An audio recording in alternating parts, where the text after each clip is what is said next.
It is not often we say this, but good morning here at powermizzou.com. Friday morning, 7.5 hours away from tip-off of Mizzou and Florida at the SEC tournament quarterfinals.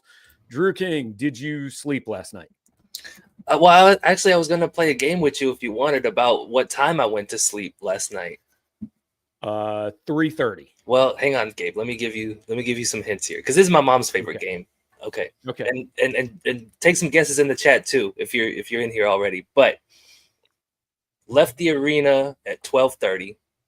I was in there for 12 hours. I realized as I was walking away. Got to the hotel a little after 1:00. Took a 15-minute break to eat a bag of potato chips. Wrote the stats that stood out story, and wrote the preview for Florida. So are you sticking with your guess of 3:30? I'll go 3:45. 3:45. Close. It was a little bit after 4:00. Solid. And got my first text from Drew at about 8. So 4 solid hours of sleep. This is when you have to make the executive decision of, do you go watch the early games or do you take a nap? Yeah. I'm going to be honest. Nap would win if I was in your boat. Yeah, and I understand that, Gabe, but I'm here, so I think I'm gonna go to the early games. I think I'm gonna catch lunch with our old friend Matt Stahl, and then head back to the arena, catch the early games. Good deal. Well, hey, if you've got fatigue, if you've got a sleep disorder, you might check out our friends at Cornerstone Family Medicine Clinic, right? They are bringing you our preview shows throughout the SEC tournament and the NCAA tournament. As long as Missouri is live, we will be with you before games at some point during the day, talking about that night's opponent. You can check Cornerstone out at cornerstonefmclinic.com. Guaranteed access to a provider within a day. So that day or the next day, 24/7 availability, virtual plans available. Check them out. Learn more, cornerstonefmclinic.com. All right. Look, we talked about last night. Don't want to spend too much time on last night, but anything left over? I mean, let's just go here. How big was last night? How big was it? I think that it wasn't the biggest win of the season, let's put it that way, but it was crucial in that, like, it got some confidence back for the team, right? They got something out of the postseason, which if the year had ended on, losing 5 out of your last 6 or 6 of your last 7, like, that would have really put a damper on what it was earlier in the year. So I think that last night was, I'm not gonna say it's a punctuation mark, but it at least, it's a bit of a party popper more than it is a dud. Right. I think it instilled maybe a little more confidence back in the selection committee for Missouri, which is a big deal. Jerry Palm has them as a 6 seed still this morning in Providence. Damn you, Jerry Palm. I want you badly to be wrong. It's literally the only place I'll be unhappy if they go. Providence, a fine city. Maybe meet up with Kim English, have a meal, but it's not where I want to go. Let's put it that way. Somebody had asked me in the mailbag on Wednesday, over under how many games were left for Missouri was set at 3.5. I took the over. I wasn't sure how I felt about it. I feel a lot better about it last night because I'll be honest, for most of last night, I thought Missouri was going to lose that game. Yeah. I mean, Kyle Smith-Peters told me last night, he said, if you would have told me that Mark Mitchell's going to go down in the first half, Caleb Grill's not going to shoot well, and Josh Gray's going to need an IV in the middle of the game because he catches a cramp, and we still win by 12 points, I would have told you you're full of it. Like, there were so many things that went wrong for the team last night, and they still figured out a way to win. And that's kind of been the calling card for them all season long. It just hadn't been in the last 3 weeks. And so we kind of saw them return to form. Right. Also, Ant Robinson played 14 minutes. So throw that on the list of reasons. Yeah. It also showed, I think, hey, if you need Aiden Shaw for a few minutes, Aiden Shaw can give you some minutes. Yeah. He's not going to go score 15 points, but he can give you some minutes. Trent Pierce was better last night than he has been. We both thought that watching the game. Tony Perkins was the reason you won a postseason game, which is why you brought him here. All good. And like Mike said, showed we can beat a good team without Grill and Mitchell carrying the team. All right. So last night, if we give Mississippi State the label of good team, Florida is something above that. Tonight is harder, right? I just did a quick intro. And before we get to it, Freeway Jared with the super chat, appreciate it. And he got me looking at him like Whitlock looks at Joy Taylor. I like the reference. We're not going to get into it, but I like it. So I did a quick little video hit this morning. Let's take this in 2 sections. The first thing is Mark Mitchell. I just posted on the board that I communicated with somebody this morning that indicated to me that last night was mostly precautionary, and that when the availability report is released, which is about 7 hours away right now, I would anticipate Mark is listed as a game time decision. So being pretty confident this is not season threatening. If Dennis Gates comes to you and said, okay, he's a game time decision, what should we do? What do you say?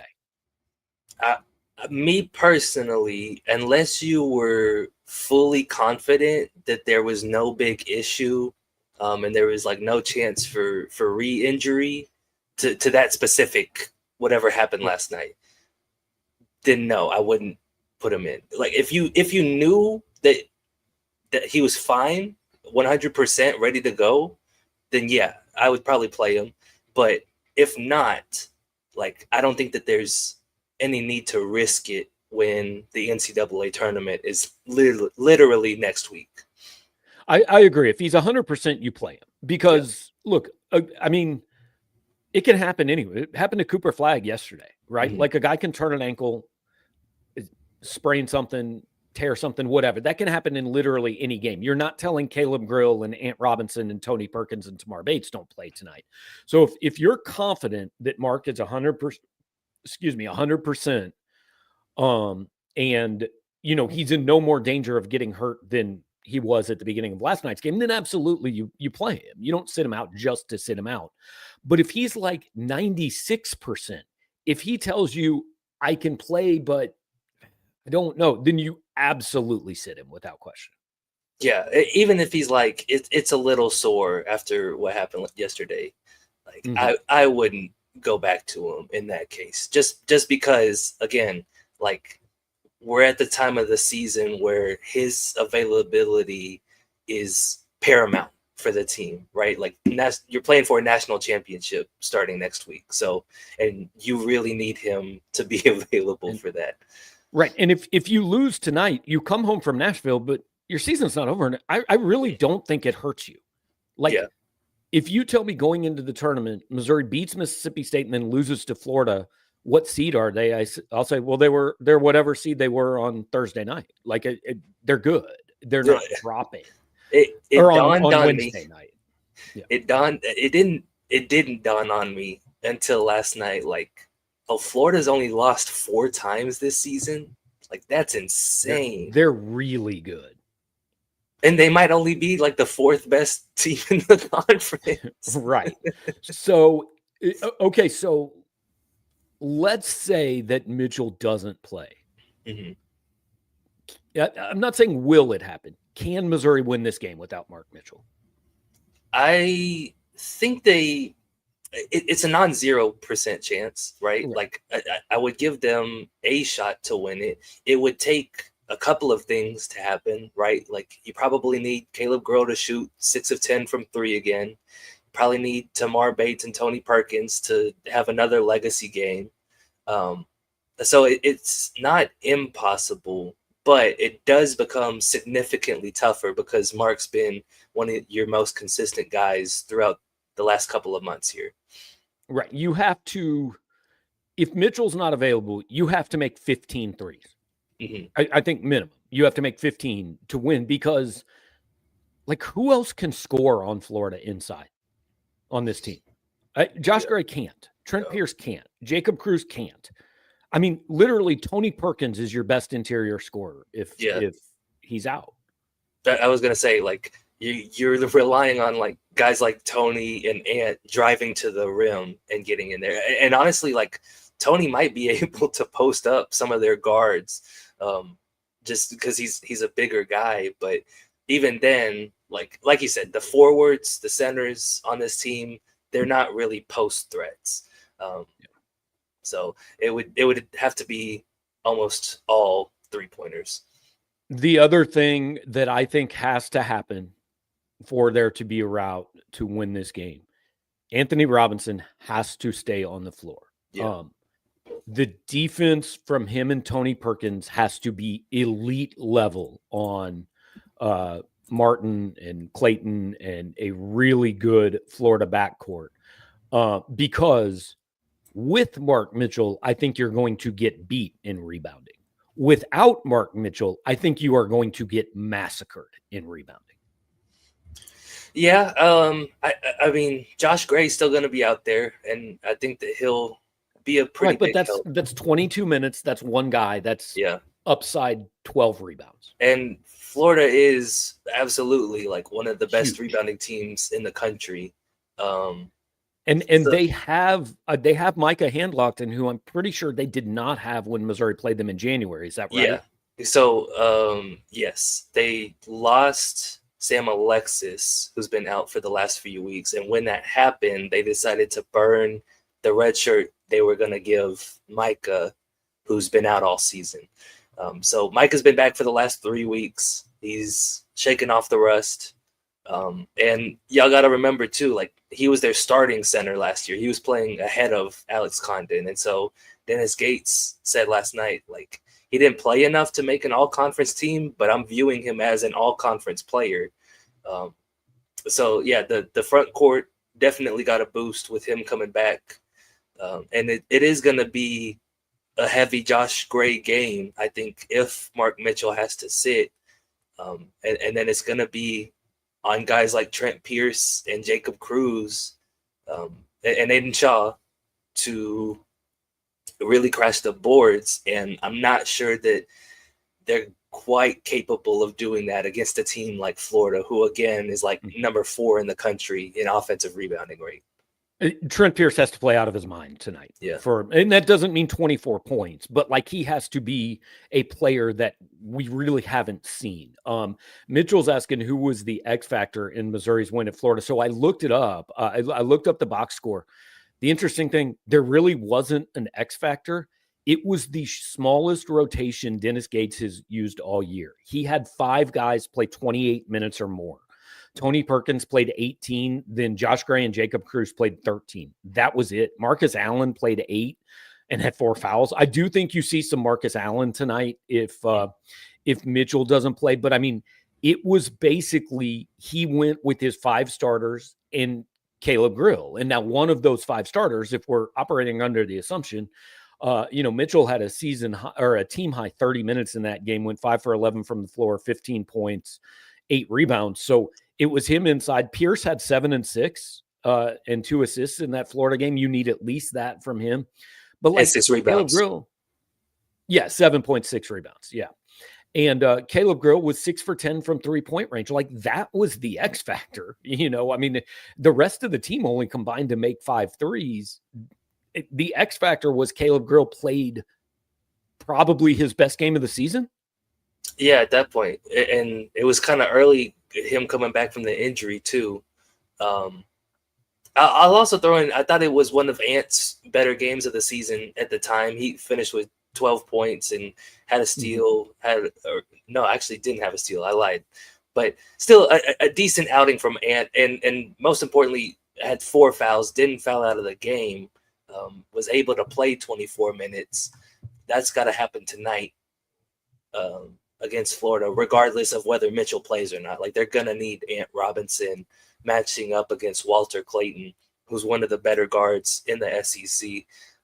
So yeah, like I think that's kind of the X factor to me is Ant's got to be available for them. Yeah, and I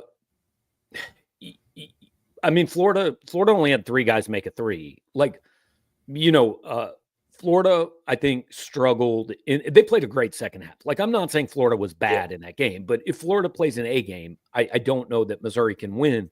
I think the path is very similar. Missouri has to be up, like probably double figures in the first half, right? They have to jump on Florida. I don't feel good about just like a back and forth game. Let's sit here and trade punches with them, especially if there's no Mitchell. I feel like Mizzou's in a similar situation, I guess, that Mississippi State was last night, where like it can be really competitive throughout the game, but in the late game situations, like the better team's gonna come out on top, knowing how knowing how important this one is for both sides. And so I think that they're gonna get Florida's best game tonight, where maybe they didn't earlier this year. So Mizzou's got to bring their best game as well, and we'll find out if that'll be enough to take them down. Agreed. Also, I do want to say, like, I'm more on your side now. Like, my initial thought, and I don't think it's a big deal if Missouri loses tonight, but it'd be cool to win this game. Let's go play the weekend. Yeah, and again, like specifically for this conference this year, to make it to the semifinals, like would really mean something, I think. Like this is one of the best conferences of all time in college basketball. So if you finish in the top 4, like that's a really good season for Mizzou, in my opinion. No question. Mike says that T.O. Barrett is Florida's daddy, and he will take over. If tonight is a T.O. Barrett legacy game, like the depth is absolutely unhinged, and we'll see what happens. He did play 7 minutes last time. Yeah, played no minutes last night. Is that correct? That's true. Yeah. Like I think what we've seen is, those guys got their feet wet during the season, but now in these games, we know where Dennis is going to go, and he's going to go with the guys who have been there before. Now, I think you could see Marcus Allen tonight just because there's a role if Mitchell doesn't play, but the reality is if this is a T.O. Barrett game, it means Ant Robinson is on the bench again, and either Tamar or Tony doesn't have it, and that's not necessarily great. All right, let's address this and then get out. Hearing talk that Shaw, Marshall, and T.O. all may transfer after the season ends. So I want to say this. I've had a couple people send this to me this morning. I don't know where it's coming from necessarily, but speculating on individual transfers I don't love it. If there is actual information behind it, okay. If it's just, hey, it makes sense for these guys to leave, like, because anybody could leave, right? But Aiden Shaw loves Missouri. He has been here for 3 years through not playing that much, through a winless season, through them recruiting over him in the transfer portal. And then last night he comes in and is one of the reasons Missouri wins an SEC tournament game. Like, is it possible he wakes up after the season and says, I want to play more my last year? Sure, it's possible. But I don't think he's a guy you're pushing out the door. By all accounts, a great teammate, great kid to have in the program. Peyton Marshall, look, if anybody in Peyton Marshall's camp expected him to play more than he's played this season, then that's on them. I mean, honestly, Missouri's gotten more out of Peyton Marshall than I expected. And he played a fair amount up until it was simply proven that you can't play him in games you need to win this year. Doesn't mean he's not going to be a good player. He is not ready. T.O. Barrett would shock me. And here's why. Missouri believed in this kid when nobody believed in this kid. Mm-hmm. He did not have offers from all over. He was not a highly ranked kid. And all throughout the recruiting process, Missouri's staff was telling people, we absolutely love this kid and he's going to be a stud for us. I would be stunned. Are there frustrations when you don't play? Sure. Have I seen some tweets from family members after games of like, wishing the freshman would have played more? Sure. Does that mean they're going to leave? We are taking a leap that absolutely. I just don't think it's responsible for people to have a platform to take at this point in time. Yeah, Gabe, I'm in Nashville. I really don't want to think about the transfer portal right now. You best get ready. We're gonna be writing that transfer portal stuff next week before the tournament starts to get it ready. I get it, but hey, man, it's coming from Monday, so we got. I get it. Like, look, again, can guys leave? Sure, everybody's a free agent. Mm-hmm. But I don't. It's anybody can say anything. I wouldn't really go too deep on that yet. So, Drew, I think your pick this morning was Florida 91-83. Is that right? Yeah, that was my pick. Yeah, Florida opened as an 8.5-point favorite, currently a 9.5-point favorite. My feeling is a game where Missouri just kind of hangs around, but you never really get the feeling they're going to win. Like just kind of between 6 and 14 the whole night. And it's gonna, like I said, I think it takes 15 3-pointers to win. Yeah, the game that you're describing would remind me of their game against Alabama in the semifinals from 2 years ago, where like Mizzou plays pretty well, but it's just clear that Alabama's on a tier right above it, right? And Mizzou will have some moments where they get some momentum, but maybe just don't quite take the lead over Florida. So I could definitely see something like that playing out tonight. Yeah. Want to wrap this up. I just got Drew a text from Mr. Wright, WRIGHT, not Mr. Right, as in not wrong. He wants to know how my stay is going at the Hampton Inn. So, how's the stay going? It's going pretty good so far. The potato chips hit last night. And